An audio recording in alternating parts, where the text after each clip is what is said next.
الإسلام ديني ومحمدا رسول الله. Meyakini bahwa Allah Subhanahu wa Ta'ala senantiasa menyaksikanmu, memperhatikanmu.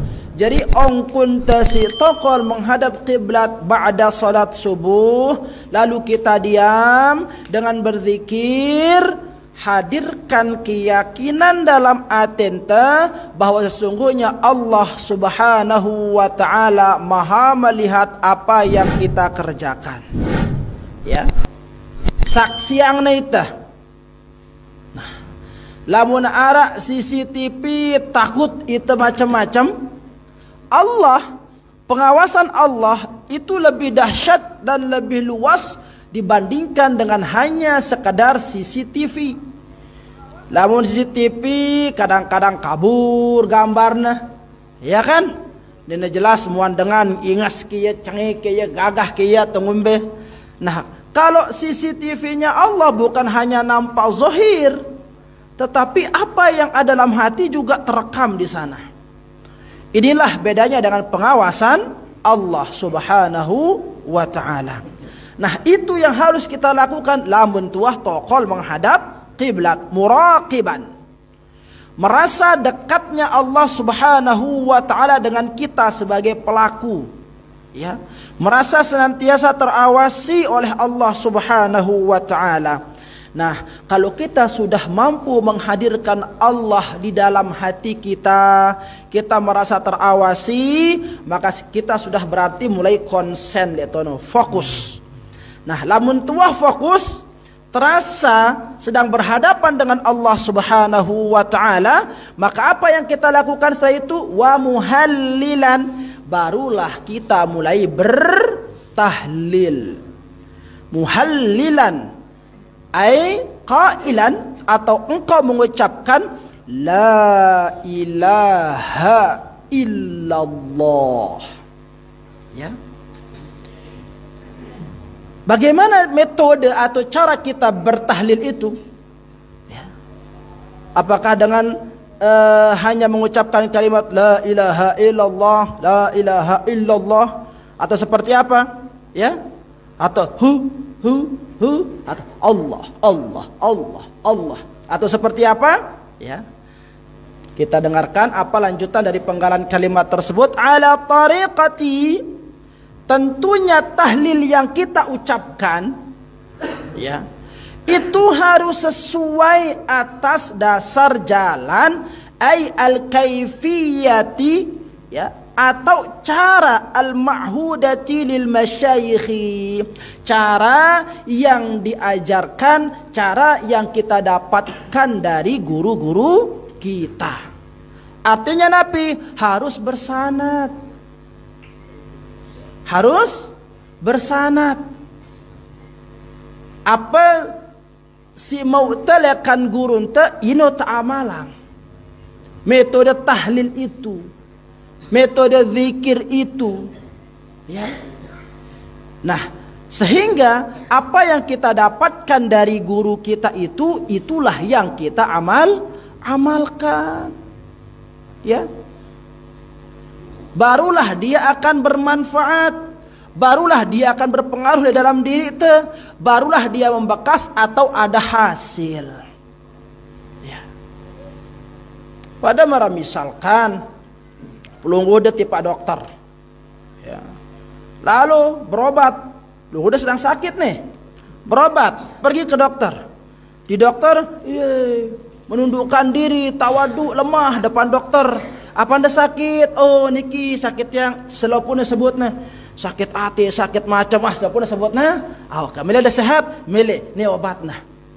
Ketika diberikan obat oleh dokter, ini resep, inem, amalkan. Nah, ternyata jemaah-jemaah berdait kenca dokter keesokan hari ditemukan dia masih dalam keadaan sakit. Yoh, anda bapak yang datang kemarin ya? Iya, kan dia masih sakit. Udah minum obat? Ternyata apa? Obat si sadena ndak neman nginamnya, dek nemele nginamnya malahan. Bagaimana bisa sehat? Nah, begitu juga dengan ini hadratul muhtaramin rahimakumullah. Ya. Tidak akan membekas, tidak akan barakah, tidak akan kita rasakan manfaat dari ilmu yang kita dapatkan. Ilmu si tuntut lamun dek amalan, lamun dek praktekang. Ya kena neno. Ya. Jadi harus dipraktikkan itu. Ya. Dan apa yang kita praktikkan harus berkesesuaian dengan apa yang kita dapatkan. Dendek ngeneong kat guru, ngeneong kunta. Ngana guru, be yang kuntang gawe ya. Ya. Lamun arak dengan nyini ong kuna belajar, ngana perintah guru, logo be kelakuana, jangan-jangan pas waktu na belajar ya tindo. Ya. Awakna doang hadir, logo ternyata konslet, sinyalnya hilang pada waktu itu, atau baterainya mati, merangkun HP, akhirnya nggak connect, nggak nyambung, ya. Nah, ketika mencoba mengamalkan ternyata tidak mendapatkan faidah, tidak mendapatkan perubahan, tidak mendapatkan hasil dari apa yang diamalkan. Yang salah siapa? Ya kita. Karena kita tidak melakukan, tidak sesuai dengan apa yang dituntun oleh guru kita. Nah, kembali ke sini hadratan muhtaramin rahimakumullah, dikatakan engkau bertahlil, mengucapkan, melafazkan kalimat la ilaha illallah itu, lakukanlah ala tariqati, atas jalan, ay al-kaifiyatil ma'hudati lil masyayikh. Ya, dengan cara yang engkau dapatkan dari masyayikh, yang engkau dapatkan dari guru. Nah, seperti itu, ya. Nafa'ana Allahu bi turabi aqdamihim wa amadana bimadadihim, ya. Semoga Allah Subhanahu wa taala memberikan manfaat kepada kita, ya, dari jejak kaki para guru-guru kita. Nah, ini dia. Wadzalika, dan tahlil itu, ya, li'anna lidzikri, ya, sesungguhnya siaran berzikir ini turuqan katsirah, banyak cara, banyak jalan, ya. Wa kaifiyatin adidatan, ya. Jalannya itu banyak. Lawan bahasa tasawufna tariqat itu banyak. Jalan banyak, ya. Memiliki satu tujuan tetapi jalan yang berbeda. Sama pelunggu ingin masuk ke Ka'bah misalkan. Pintu Masjidil Haram itu kan banyak, tidak satu. Jadi mau masuk lewat pintu manapun bisa. Tetapi tujuannya satu, yaitu Ka'bah. Pelunggu ingin berjumpa dengan makam baginda Rasul sallallahu alaihi wasallam di dalam Masjid Nabawi. Bisa ditempuh lewat mana saja. Pintu Masjid Nabawi banyak. Salah? Apakah salah kita masuk lewat pintu satu atau pintu yang berbeda? Tidak salah. Yang penting tujuannya sama. Yang keliru itu ketika kita meniti suatu jalan dengan tujuan yang berbeda. Nah, ini yang tidak boleh, ya. Tapi kalau tujuannya sama, masuk melalui pintu mana saja, jalan mana saja, silahkan. Ya. Lianna lidzikri turuqan katsirah. Maka ketahuilah sesungguhnya siaran zikir ini turuqan katsirah, memiliki jalan yang banyak. Banyak tariqat. Wa kaifiyatin adidatan, ya. Dan tata cara yang banyak indal masyayikh, yang diajarkan oleh masyayikh. Kalau pelungguh misalkan ke Naqsyabandiyah beda, pelungguh temukan tata cara zikirnya. Pelungguh masuk ke Syaziliyah beda lagi, masuk ke Tijaniyah beda lagi, ya, masuk ke ini beda-beda, ya. Nah, banyak diajarkan tata cara berzikir itu. Ada yang jahr, ada yang sir, ya, ada yang dengan bukan hanya suara tapi juga dengan gerakan. Banyak, ya. Nah, tetapi semua itu indal masyayikh, ya, harus sekali lagi kita dapatkan dari jalan masyayikh, ya. Nah, dari begitu banyaknya tariqah, begitu banyak cara orang untuk berzikir itu yang diajarkan oleh para ulama, minha, di antara yang banyak itu. Nah, kita mau disebutkan satu contoh di sini. Di antara tariqat itu, di antara cara berzikir yang banyak itu, nah, di antaranya bagaimana? Ayyabda'a biqaulin, hendaklah dia mulai dengan mengucapkan kalimat la ilaha. Dari mana mulainya la ilaha itu? Min famil qalbi, dari mulut hati. Beta mulut hati sebelah sini, ya. Kira-kira 2 jari le bawah, apa bahasa ini? Ini deh, 2 jari dari bawah, ya. Apa sebahasa halusnya sekedar ini, tidak lucu kedengarannya. Nih, no, ya. Dada ini, yang kiri kanan itu, ya. Nah, ya kenantian ini, sang sudah nyebut ya dah. Kira-kira 2 jari. Ini tempatnya famil qalbi itu, ya, mulut hati. Kira-kira 2 jari dari sini, ya. Nah, di sini kita mulai menyebutkan kalimat la ilaha. Mulai dari sini. Famil qalb, mulut hati atau bibir hati, ya. Bibir hati. Ka'annahu yukhriju minhu ma siwallah. Ketika kita mengatakan kalimat la ilaha, tidak ada Tuhan, maka, ya, seolah-olah dari kalimat la ilaha, tidak ada Tuhan itu keluar segala sesuatu selain daripada Allah. Tidak ada Tuhan. Dena arak kepeng, karena banyak manusia mentuhankan uang. Tidak ada jabatan di sana, keluar semua. Tidak ada manusia, apalagi patung berhala, ya. Dena arak lolon bunut, dena arak keris, dena arak cincin. Tidak ada sesuatu yang layak dan yang pantas dituhankan. Keluar semua melalui kalimat la ilaha. Keluar semuanya itu, ya. Ini tata cara zikir yang diajarkan, salah satu di antaranya begitu, ya. Ka'annahu yukhriju minhu ma siwallah. Ketika mulut melafazkan kalimat la ilaha, mulai dari sini keluar semua segala sesuatu selain daripada Allah. Wa yamuddul unuqa war-ra'sa, ya. Wa yamuddul unuqa war-ra'sa, ya. Kemudian dia tarik leher dan kepala, ya, ila janibil aiman, kemana? Ke sisi kanan. Thumma ilal aisar, kemudian ke kiri. Berarti dari sini kepala ini ditarik sama leher ke kanan. La, dari sini mulainya la ilaha, ditarik ke kanan, ya. Thumma ilal aisar, kemudian ke kiri, ya.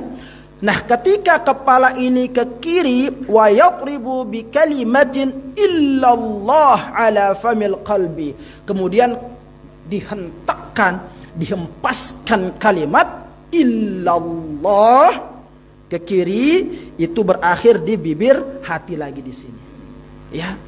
Ini metodenya yang diajarkan, salah satunya begitu, ya. Berarti bagaimana? La ilaha illallah, menghujam di sini illallah. Ketika mulut mengatakan kalimat illallah, kecuali Allah, ka'annahu, seperti, ya, seumpama yudakhilu fihi syai'an min anwarillahi ta'ala, seperti ada sesuatu yang masuk, ya, menghujam sanubari ini. Apa yang masuk? Min anwarillahi ta'ala, dari cahaya Allah, begitu, ya. Ketika la ilaha, keluar segala sesuatu selain daripada Allah. Ketika kalimat illallah masuk, seolah-olah masuk cahaya, yang dimana di sana itu adalah cahayanya Allah, ya. Jadi bagaimana? La ilaha illallah. La ilaha illallah. Mulai dari bibir hati kembali ke bibir hati ya. La ke kanan, ilaha illallah. La ilaha illallah. Begitu ya. Sambil merasakan hal yang tadi itu. Ya. Nah, kalau udah seperti ini ya, wa yajhara bi sautin rabati wa huwa darbu bi kalimati tauhid fi qalbi lahmi as-sanubari ya, dan menjaharkan suara. Menjaharkan suara. Apa arti menjaharkan suara? Membunyikan di tulak teduk. Berarti ini zikir jahar maksudnya di sini itu ya. Wa yajharu bi sautin rabati ya. Nah, lalu mengikat kalimat itu dengan suara yang keluar, yang terdengar. Ya, bahwa darb bi kalimat tauhid fil qalbi lahmi sanubari. Ya, dengan kalimat pujian yang tadi, kalimat tauhid itu di hati, di daging hati ini. Begitu, ya. Nah, tetapi suara jaharnya itu ya jahar. Jahar, ya. Jaharnya itu artinya apa? Yang bisa kita rasakan, yang bisa kita nikmati suara itu. La ilaha illallah. La ilaha illallah. Pokoknya bagaimana ketika kalimat itu keluar, ya, segala macam bentuk apa yang diarahkan tadi, la ilaha, keluar segala sesuatu selain daripada Allah. Ketika kita mengucapkan illallah, masuk sesuatu dari cahaya Allah. Sambil merasakan itu, diikuti dengan suara. Nah, kalau misalkan zikir tidak bisa menghadirkan yang dua itu, apa kita salahkan yang seperti itu? Oh, jangan. Ya, jangan kita salahkan. Ya. Nah, itulah makanya pentingnya harus berguru, bersanad zikir ini. Ya. Tidak sembarang-sembarang lun. Ya. La ilaha illallah. Nah, kalau sudah Allah itu wakafkan di sana, jahar apa ini? Hentakan, hempaskan. La ilaha illallah. Jangan lagi hula ilaha illallah. Hula. Nanti enggak berasa itu. Ya. Jadi caranya itu la ilaha illallah. Berakhir di illallah. Enggak disambung lagi. Karena berakhir. Kalau disambung berarti enggak berakhir. La ilaha illallah. La ilaha illallah. Nah, begitu. Nah, ini salah satu metode, ya. Salah satu metode di antara sekian banyak tata cara orang berzikir. Ya. Nah, terus belum bagaimana? Biasa kamu teriak-teriak gitu ya. La ilaha illallah. Nah, enggak jelas ya. Jadi harus jelas kalimatnya. Ya. Harus jelas kalimat la ilaha illallah. La ilaha illallah. Ini kadang-kadang zikir sampai enggak jelas apa yang diucapkan itu. Ya, apa ya gitu ya? Enggak menghujam. Akhirnya ya wajar saja meskipun Anda 1 juta kali zikirnya, tahlilnya, tapi enggak ada bekas. Enggak berpengaruh dalam pribadi kita. Kok bisa seperti itu? Lah iya, karena cahaya Allah nggak bisa masuk di sana. Kenapa nggak bisa masuk? Karena zikir hanya sekedar mengucapkan saja, tanpa ilmu, begitu. Nah, ini dia. Ya. Nah, ada orang yang berzikir yang bilangnya hu. Boleh apa tidak?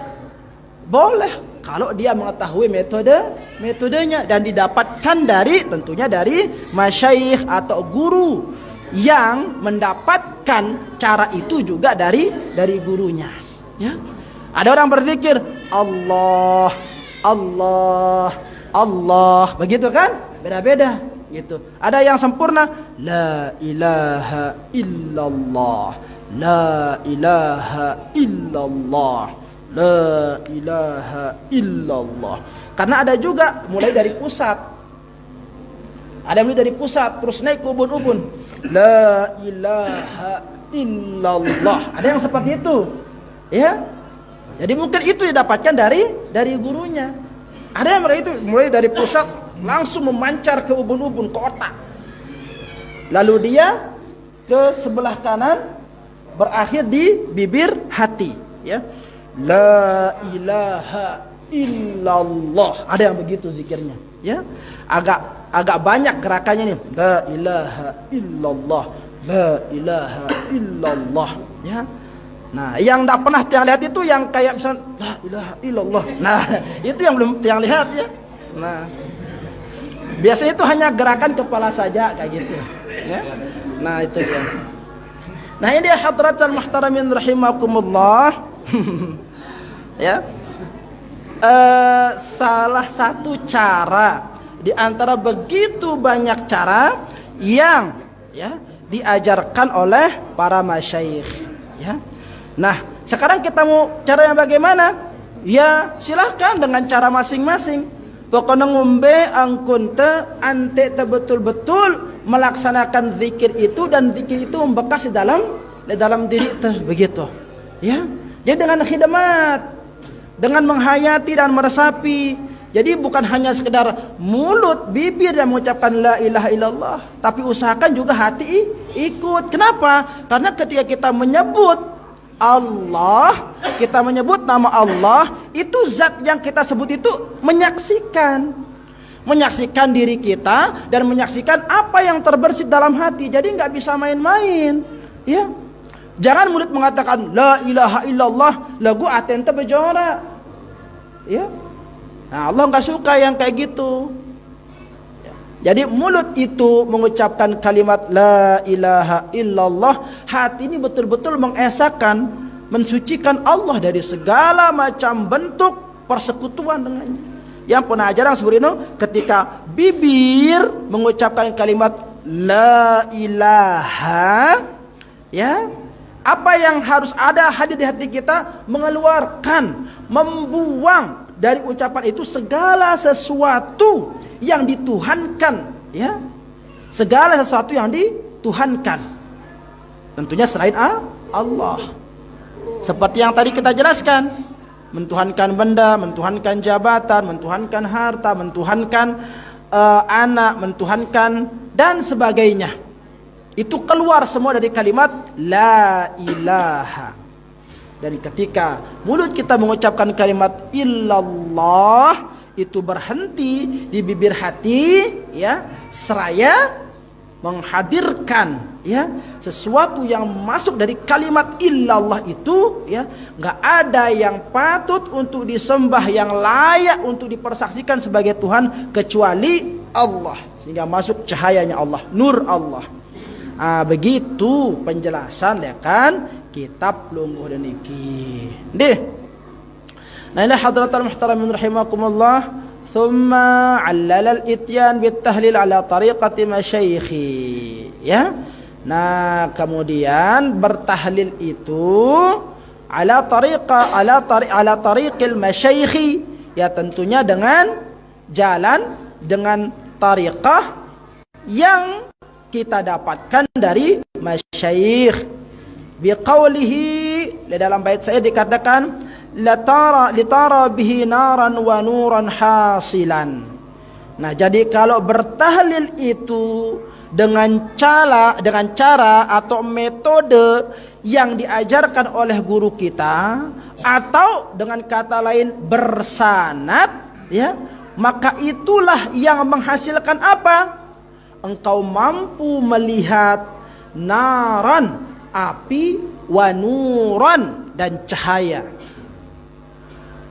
Engkau akan mampu menyaksikan api dan cahaya. Nabi maknanya api dan cahaya. Azan dulu, silakan.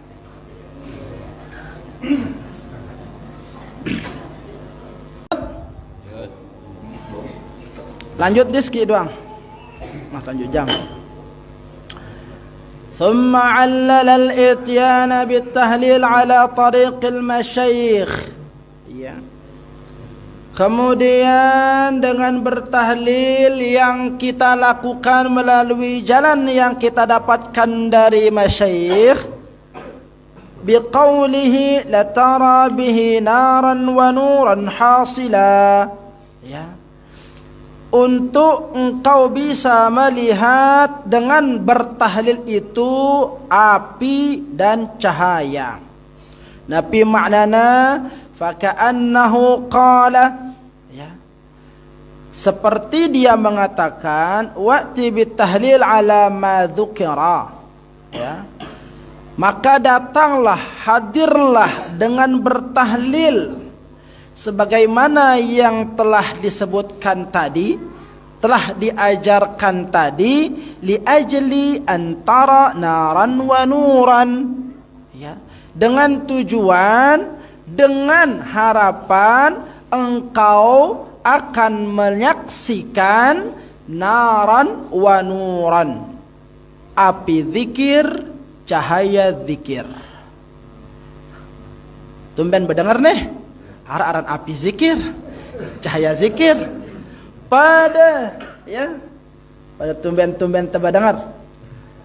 Nabi maknana api zikir yang bisa dapat hadiah, api zikir. Wal muradu binaril zikri, Nabi maknana nar zikir, api zikir. Api, sana api itu sifatnya membakar, panas. Sampai longkat ngampok nekah merenteka kan, ya. Nah, ternyata yang dimaksudkan dengan api zikir itu, ya, Nabi takhalliyal qalbi minal quduratin nafsaniyah, membersihkan hati, minal quduratin nafsaniyah, ya, membersihkan hati dari berbagai macam kekeruhan nafsu. Jadi zikir itu akan mampu membakar, ya, sampai bersih, tidak membekas segala sesuatu yang kotor yang disebabkan oleh nafsu-nafsu. Ini makna atau yang dimaksud dengan naruz zikri, api zikir. Ya, paham? Wa binurihi. Nah, sekarang nur zikir itu apa? Ya, apa makna, apa yang dimaksud dengan nur zikir atau cahaya zikir? Tajalliyal qalbi bil anwaril mustalzimati, ya, mengagungkan hati dengan cahaya, ya, yang memancar, cahaya yang datang li sifair ruhi wal asrar. Tujuannya apa? Untuk membersihkan, mensucikan ruh dan asrar, segala macam bentuk rahasia-rahasia. Ya. Ini dia yang dimaksud dengan nur zikir. Kalau api zikir itu tadi, ya, membersihkan hati dari segala macam bentuk kekeruhan atau kekotoran yang disebabkan oleh nafsu, sementara nur zikir itu atau cahaya zikir itu menjadikan hati ini agung, ya, memancarkan cahaya, yang dimana cahaya itu akan membersihkan ruh dan segala macam bentuk rahasia. Jadi kenapa harus dibakar terlebih dahulu? Karena cahaya itu akan maksimal memancarkan cahaya, ya, ketika dia ditaruh di tempat yang bersih. Siaran cahaya ini, wah pelunggu ada video center lah, ya. Wah di video center nih, rata-rata kan dengan tua lah, center. Tajuk dudul senter, jauh midang senter kan. Dia serba besiang dengan tualai si senter kecebat. Ino kan ino pandi. Senter. Nah, senter ino kira-kira lamun kecena kotor, banyak debu, terang di cahayana. Dia mengeluarkan cahaya tapi kabur, tidak maksimal. Ibu-ibu si girang laik di zaman sekene girang wadu dila arana sofok. Ya, lentera. Ya, atau sopok kan nanti. Apa rasa sopok? Dila depet. Lamun si bude semprong apa rana? Terungking. Terungking je. Kompana sih dengan. Lenteran, iya bahasa Indonesia lenteran deh. Nah, lenteran. Oh, bahasa Sasak lenteran dah. Dile semprong atau lenteran. Ino kan dile semprong ino atau lenteran ino lamun masih koseng ne. Koseng semprong ne. Ini ya panggitan ruan gigin pelunggu dalam dicecengi. Dan ini penggitan kumbena karena semprongna masih kosengan. Pasti tegita dengan tuate sinenaman nutung dile ya. Temangna julu serbet kan tipa semprongna apa na gosok. Lamun hilang koseng-koseng ini baru apa na penyala. Nah, kalau semprong sudah bersih, tidak ada koseng-koseng di sana itu, maka bagaimana cahaya lenteran itu? Terang maksimal. Nah, begitu juga dengan hati. Jadi hati ini ya penuh kotoran. Kotoran itu yang menimbulkan apa? Yang menyebabkan apa? Nafsu. Terlalu sering kita meladeni nafsu, maka hati semakin kotor. Semakin kita jadi panjak nafsu, semakin kotor hati ini. Nafsu mengatakan pokoknya jemaah ini harus gemuk sekene. Kita ladeni nafsu itu. Kotor. Terkikis. Waktu untuk mengingat Allah berkurang. Nah, kalau hati sudah bersih, cahaya zikir sudah masuk, maka Allah senang dengan hamba yang memiliki hati yang suci, memiliki hati yang bersih. Jadi ketika seorang hamba yang hatinya sudah bersih itu menyebut zat yang dicintainya yaitu Allah, la ilaha illallah, maka Allah langsung memperhatikan orang tersebut, memberikan perhatian khusus. Tidak sama perhatian Allah seperti perhatian yang diberikan kepada hamba-hamba yang masih memiliki hati yang kotor. Ya ampun, dengan kalau sudah ya makom kedekatannya dengan Allah itu tinggi, dekat, ya, maka orang yang seperti itu bagaimana? Itu bukan hanya hatinya saja yang bercahaya, tetapi memancar, nampak. Wajahnya bercahaya, kelihatan. Meskipun misalkan aslinya bedang, tapi bercahaya. Wajahnya itu punya cahaya. Ada dengan putih, logo darah cahaya, jelap sembuh penggitan. Ya, badannya akan bercahaya. Bagaimana badan akan menampakkan cahaya? Ya, dari tingkah laku, dari perbuatan yang dilakukan. Selalu membuat orang terpesona, selalu memikat perhatian orang sehingga orang tertarik dan senang dengan dirinya. Ini dia. Ya. Nah, inilah hikmah yang akan didapatkan oleh ahli zikir, yang tentunya zikirnya itu dilakukan sesuai dengan apa yang didapatkan dari masyaikhnya, dari guru-gurunya. Nggih. Dan niki julu siti yang sampai yang kelam semangkin niki, insyaallah kita akan lanjutkan pada pertemuan berikutnya. Wallahu taala a'la wa a'lam.